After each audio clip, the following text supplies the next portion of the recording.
When I sat down, my father set his silverware on the table with a clatter that sounded like a starting pistol. A manila folder slid out from under his napkin. I knew this dinner was an ambush. My mother broke the silence, her cheerfulness strained.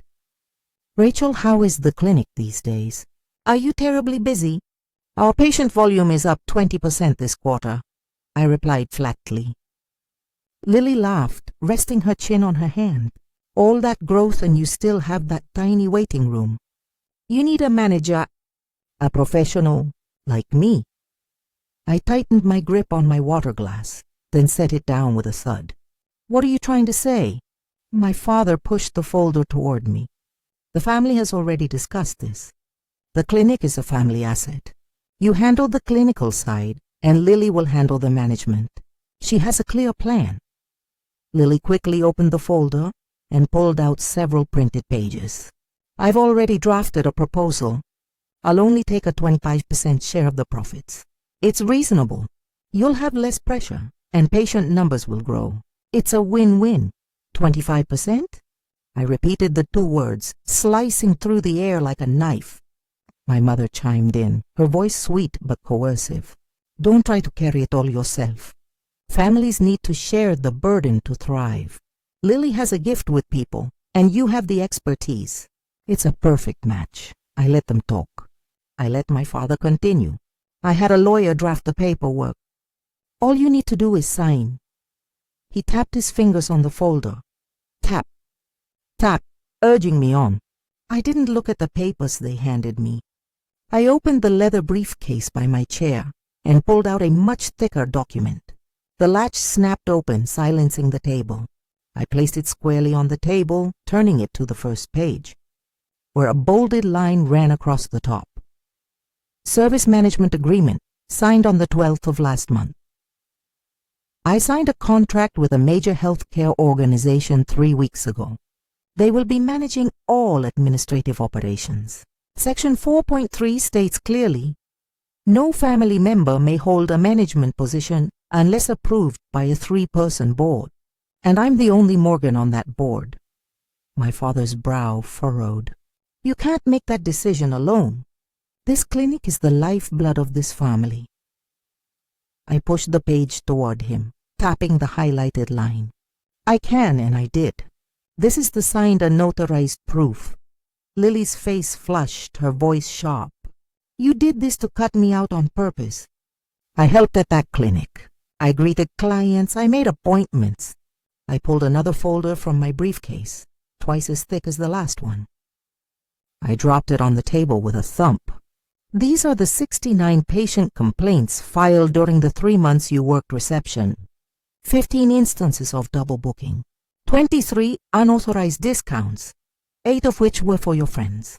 31 insurance coding errors that nearly got the clinic audited. It's all here. Dates, times, patient signatures." No one spoke. The tick-tock of the grandfather clock seemed to be counting down to something. I looked directly at Lily. "You call that helping?" "I call it sabotage." My mother's voice trembled. "Everyone makes mistakes when they're learning." "This wasn't learning," I said, my tone final. "These were real patients, real insurance, real money. I paid for mistakes with hundreds of hours of my own time to fix." My father leaned on the table, his voice low. "Family comes first. You owe us your loyalty." I opened one more file, which was filled with spreadsheets. For the past 3 years, this clinic has provided free treatment to this family. Physical therapy for Dad's shoulder, heel treatments for Mom, sports massages for Lily. Total value, $42,700. I call that support. And now you're calling me selfish."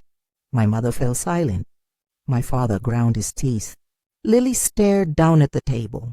I gathered my papers, arranging them in neat stacks, my voice calm. "You want your share? I have the numbers. I have the evidence.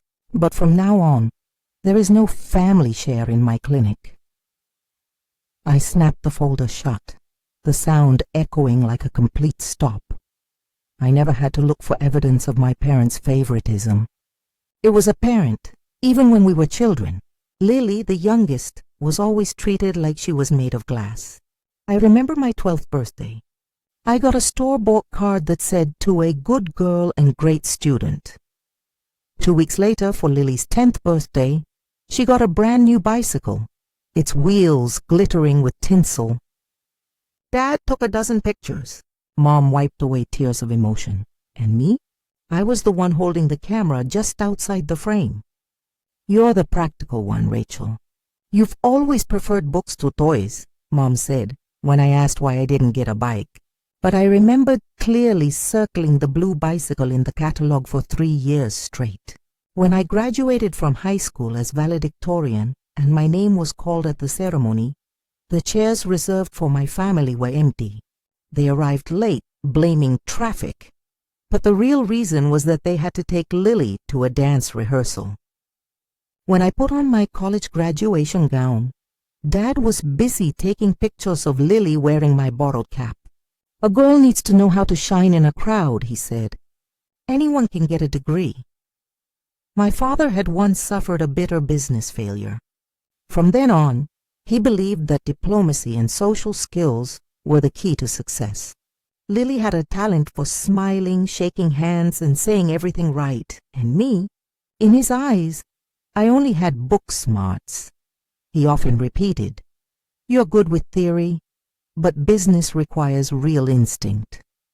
I stayed silent, but every one of his words was a blade stuck in my memory. I chose to study physical therapy, taking on nearly $187,000 in student loans. I attended classes daily and worked night shifts at the hospital, cleaning rooms and delivering food trays. Some nights, I was so exhausted I'd fall asleep on a treatment table covered in sanitary paper, only to be startled by the alarm for my morning shift. My diet was meager: instant noodles, cheap coffee, sometimes a single loaf of dry bread that would last the entire day. When Lily was in college, I still sent her a few $100s monthly from my meager wages. "She needs it for the dorm, Rachel. It's your responsibility to help," my mother would say over the phone. I would listen, bite my lip, and then skip renting a textbook to wire my sister the money. After graduating, I started my clinic. It wasn't a glamorous facility, just a rented room in an old building with exactly 3 treatment rooms and a cramped reception desk. I bought second-hand equipment: a dented spinal decompression machine, a worn treatment bed with peeling vinyl, and an ultrasound machine I had to rent by the month with a security deposit that was higher than my rent. I scrubbed the floors, repainted the walls, and hung the sign myself with hands calloused from odd jobs. I took my expansion plan to the bank. It was a 40-page proposal with data on every patient, every cost, every forecast. The loan manager shook his head. "No collateral, no guarantor. Sorry." I walked out with the papers in my hand, my shirt sticking to my back with sweat, the weight of humiliation pressing down on me. Meanwhile, just a few months earlier, my father had bought Lily a new car, saying, "The girl needs a way to get to interviews. She has to make a good impression." There were nights I slept right on the vinyl treatment table. It was meant for patients, but it was a bed for me. A thin blanket borrowed from the supply closet was all I had. I'd listen to the hum of the janitor's vacuum in the hallway.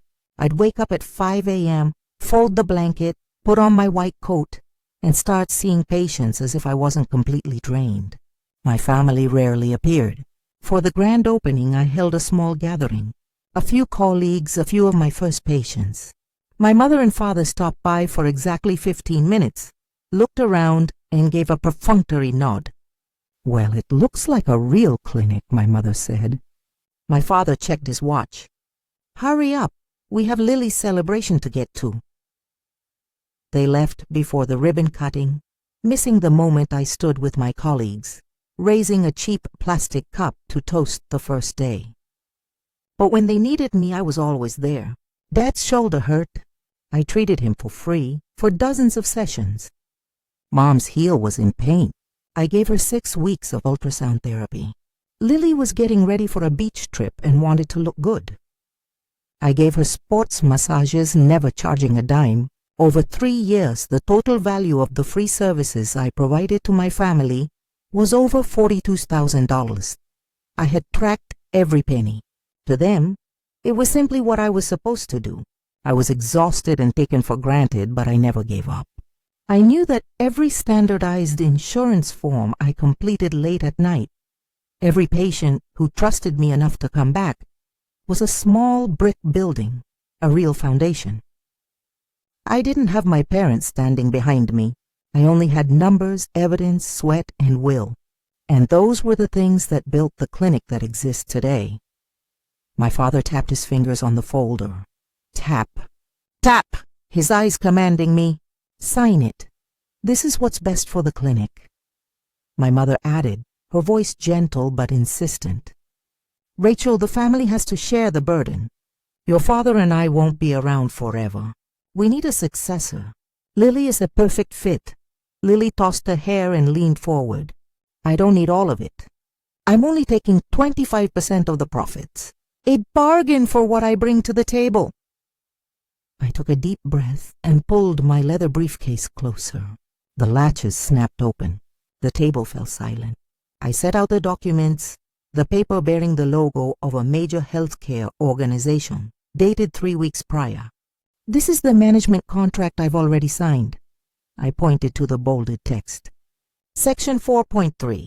No family member may hold a management position. The 3-person board has already approved it. There are no Morgans on it but me. My father's brow furrowed, his voice heavy. You can't decide this alone. The clinic is this family's lifeblood. I tapped my fingertip on the highlighted clause. I can, and I did. Here's the proof, Lily shot up, her voice shrill.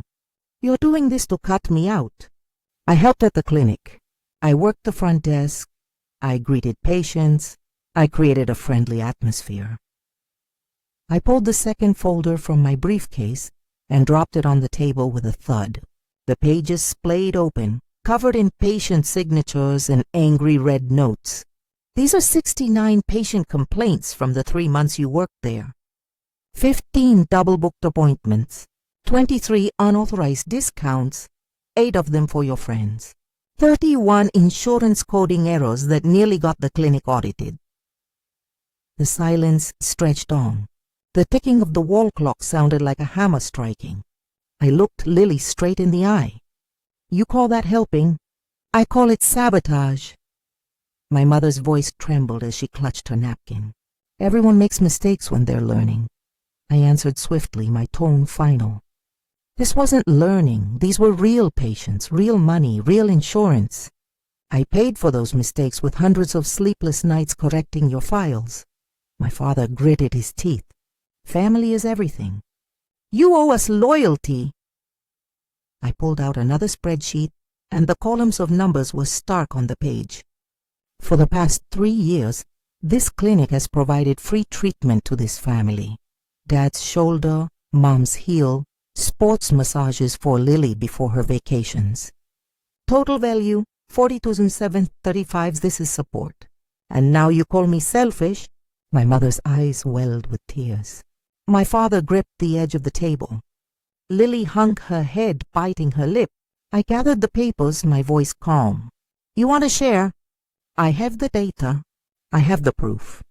But from now on, there's no such thing as a family share in my clinic. I snapped the folder shut. The sound was a complete stop. My father ground out his final words. You'll regret this. No one can hold on by themselves, I replied, each word landing like a stone. I've been holding on by myself for the past 4 years, and I'll continue to do so.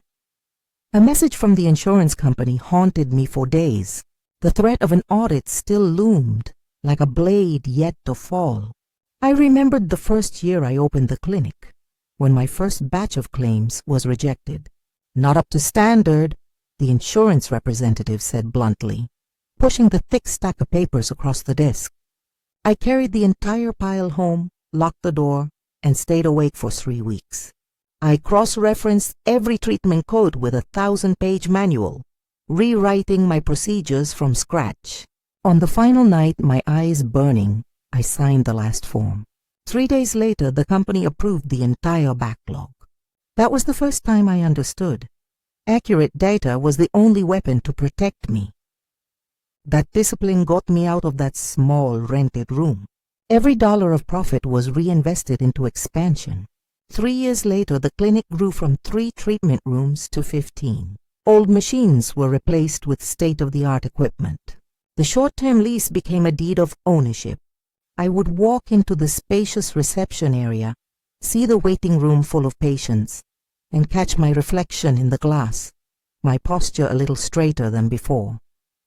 My team grew too. My manager, Ellie, had turned down a high-paying hospital position to stay.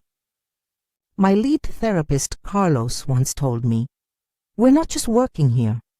We're building a community." I believed them. They weren't my blood relatives, but acted like real family.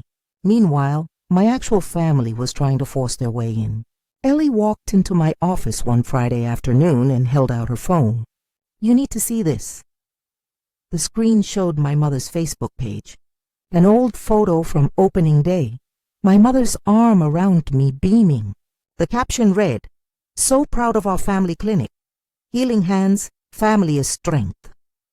Below is the hashtag #DeFamilyBusiness. A chill went down my spine.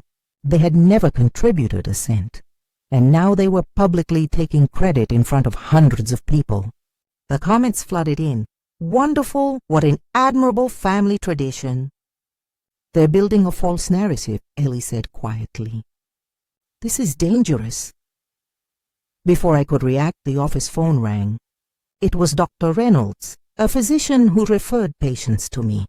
His voice was laced with suspicion. "Rachel, your father called me yesterday. He asked about a partnership for expansion, said the clinic was a family affair." I wanted to confirm.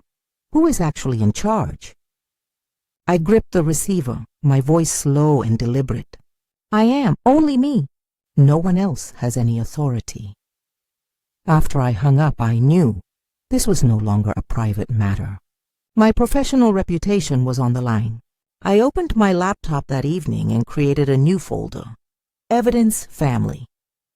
I started saving screenshots of the Facebook posts, backing up text messages and recording voicemails.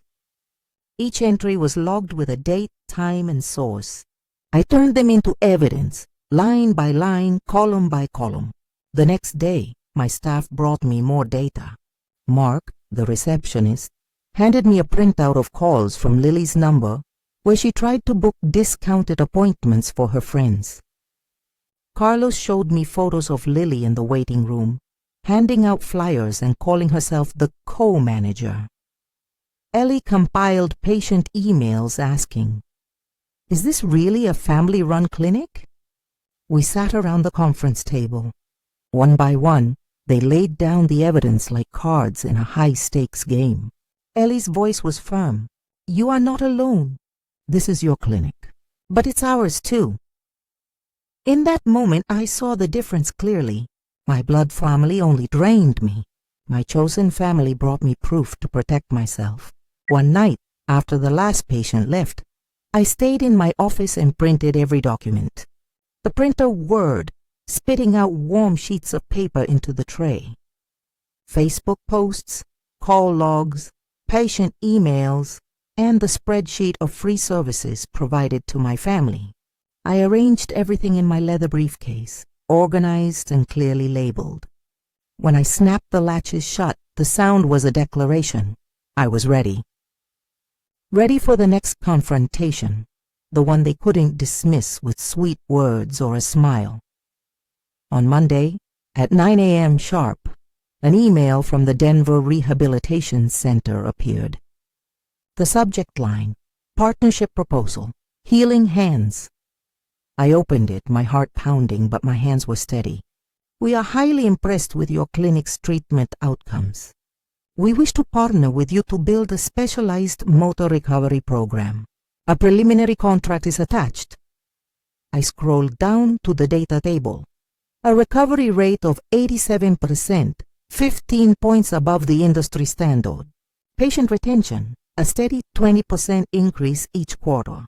It was all there in the PDF, evidence that spoke for me. The phone rang. Gregory Winters, the center's director, spoke calmly and professionally. Rachel, we want you to lead this project. The management fee would be $95,000 annually, plus profit sharing. I looked at the performance metrics on my screen.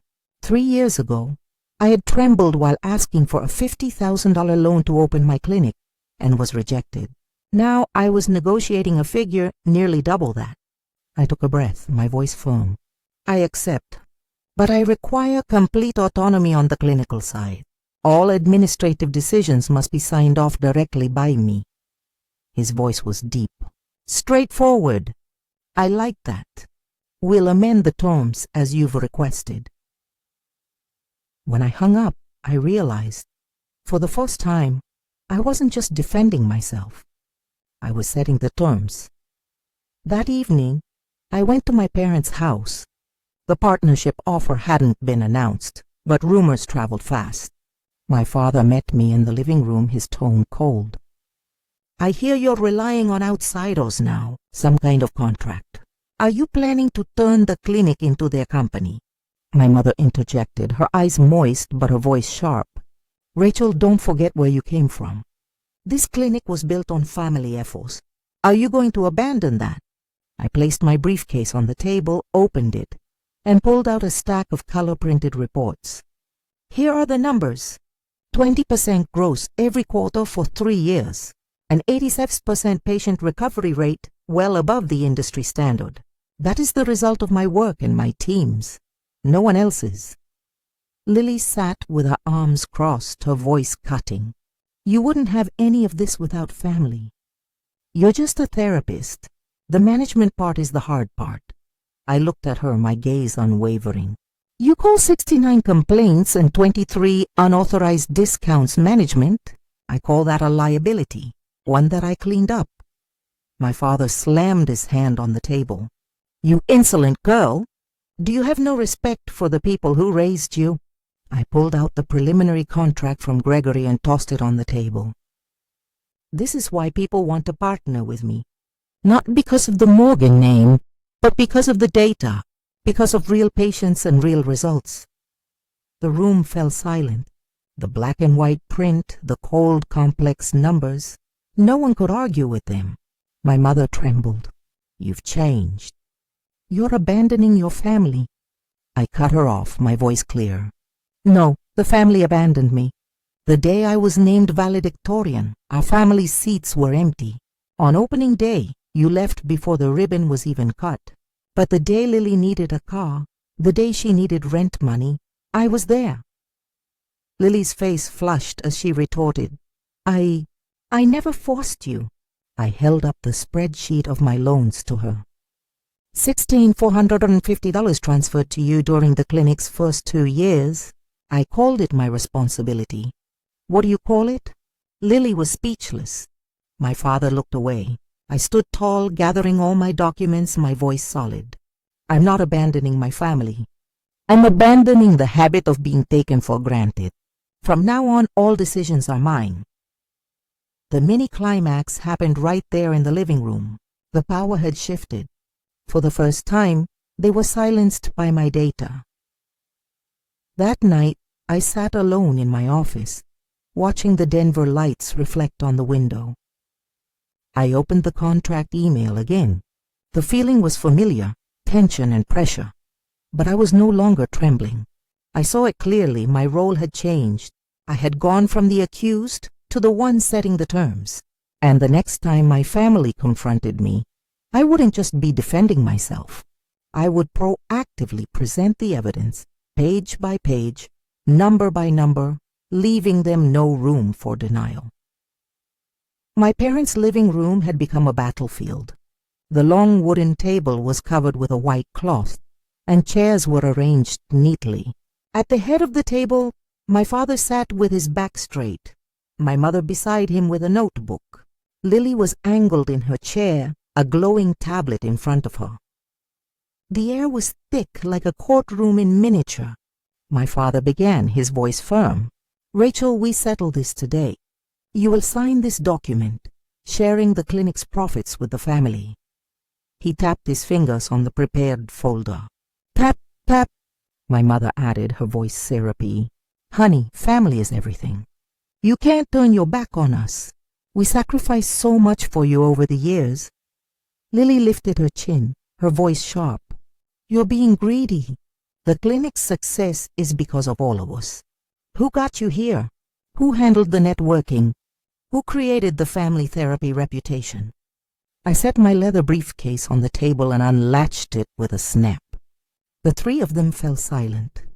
If you want a trial, we'll see it through to the end. I opened the first folder and pushed it toward them. This is the management contract I signed with the Denver Rehabilitation Center. Section 4.3. No family member may be involved in operations unless there is unanimous consent from the entire board of directors. That board consists of me and 2 medical partners. There are no other Morgans. My father slammed his hand on the table. You don't have the right to cut your family out. I have the right, and I used it. I pointed directly to the notarized signature. This is a legally binding document. My mother's voice choked. How could you abandon your parents? We sacrificed. I opened the second folder and fanned out the papers. 69 patient complaints during the 3 months Lily worked at reception. 15 double-booked appointments, 23 unauthorized discounts, and 31 insurance coding errors. All signed, dated, and detailed. Lily's face went pale, her voice cracking. You're just trying to slander me. Everyone makes mistakes when they're starting out. Mistakes? I slammed my hand down on the columns of data. Your mistakes nearly got this clinic a full-scale audit. Who sat up for 3 straight weeks correcting every single code? I did. My father tried to regain control. Don't forget, this clinic exists because of this family's support. I pulled out another spreadsheet and pushed it toward him. Here are the real numbers. 42,735 eyes in free treatment for this family over 3 years. Your shoulder, Mom's heel, Lily's massages. That's called support. And today, you're calling me selfish. My mother began to sob, covering her face. You're ungrateful. After all the years we raised you. I pulled out another color-printed stack. The Facebook posts, complete with the Quitan family business hashtag. Here is where you publicly claimed co-ownership. Are you aware of the legal consequences of making false public statements? My father's face flushed a deep red as he growled. That was just a figure of speech. A figure of speech? I held up a printout of Dr. Reynolds' email. He asked me why you contacted him to discuss a family partnership. You are actively damaging my professional reputation. Lily shot to her feet, her hands trembling as she shrieked, Fine! I signed a few papers for you, just to speed things up. You're too slow. The room held its breath. I immediately took out my phone and played the audio file of Lily bragging to a friend. I just signed for Rachel to get things moving. If we waited for her, we'd lose the contract. Her voice was crystal clear. That is called forgery. I looked directly at Lily. If I wanted to, I could file a report with the authorities tomorrow morning. My mother's sobs grew more intense. Her voice strangled. Rachel, don't do that. That's your sister. I snapped the folder shut with a sharp crack. I don't want to destroy anyone. But I will not be destroyed, my father growled, trying to regain his footing. You can't abandon your own flesh and blood. You have to listen to us. I stood up, my eyes meeting each of theirs in turn. Flesh and blood is not a license to exploit. This clinic is not a family asset. It is my career and the livelihood of my staff. From this day forward, all services for this family will be billed at the standard rate. Anyone who publicly claims co-ownership will be handled by my lawyer. No one answered. There was only the sound of my mother's broken sobs, my father's heavy breathing, and Lily's enraged hiss. I picked up my briefcase and latched it shut. This trial is over. I walked out of the room, leaving them in the chaos. The door closed behind me, a heavy weight that felt surprisingly light. For the first time, I was no longer the defendant. I was the one who had passed sentence. The text with the audit results arrived on Thursday morning. Records compliant. No violations. Minor recommendations noted. I let out a breath I'd been holding for months. The knot of anxiety finally loosened. Those sleepless nights correcting every insurance code had paid off. Standardized data had saved me again. The next day, the Denver Rehabilitation Center signed the contract. The full clinical autonomy clause remained untouched. I picked up the pen and signed my name. Not a forgery, not a copy, but a signature that was mine to control. My family was another story. My father was taciturn. I heard from Dr. Reynolds. He called me about that partnership. But after I requested written confirmation of his role, he never brought it up again. On social media, the Lauer family business posts vanished. My mother wrote, "I was wrong to let my pride obscure the truth. I am sorry for damaging your reputation." For the first time, her words came without a demand attached. Lily took the most brutal hit. Her friends confronted her about the forgery. The connections she had leveraged for receptionist discounts disappeared. She had to take an office assistant job, with a salary barely covering her rent. Late one night, I received an email with a single sentence. "I'll start paying back the $16,450. I simply replied, "Good, I've noted it." At the clinic, a new order took shape. The price list was reposted with a bolded line at the bottom. "Internal discounts for friends and family do not apply." A new HR policy was enacted. No hiring of relatives. Ellie read each clause aloud at the staff meeting. Marcus added, "This isn't about being anti-family. It's about being pro-team." Everyone nodded. There were no objections. With the audit over and the partnership signed, I turned to something new, taking care of myself. I scheduled short quarterly vacations, joined a women's entrepreneurship group, and continued my regular therapy sessions. I made a lump sum payment on my student loans and established a 6-month emergency fund. For the first time, I wasn't living in a state of just enough. One afternoon, my mother appeared at the reception desk. There was no drama, no shouting. She took a number and waited for her turn. I saw her in a treatment room following the standard procedure. We only spoke of the matter at hand. "Where does it hurt today, Mom?" "My heel. It's aching a bit." "Okay, I'll take care of it." There were no more veiled references to family or sacrifice. Just a patient and a professional, and I found that was enough. The following week, the first transfer from Lily hit my account. $500, no emoji, no thank you. Just the note, repayment of $16,150. I saved the confirmation and added it to a spreadsheet titled Family Repayments. There was no satisfaction in it. It was just an order. My father remained silent. I noticed he had taken down all the boastful photos of the family clinic, replacing them with pictures of his garden. A small but clear sign of de-escalation. While my blood family contracted, my chosen family expanded. Ellie was given more authority. Marcus began leading internal training sessions, and Mark trained the new reception staff. The community benefited too.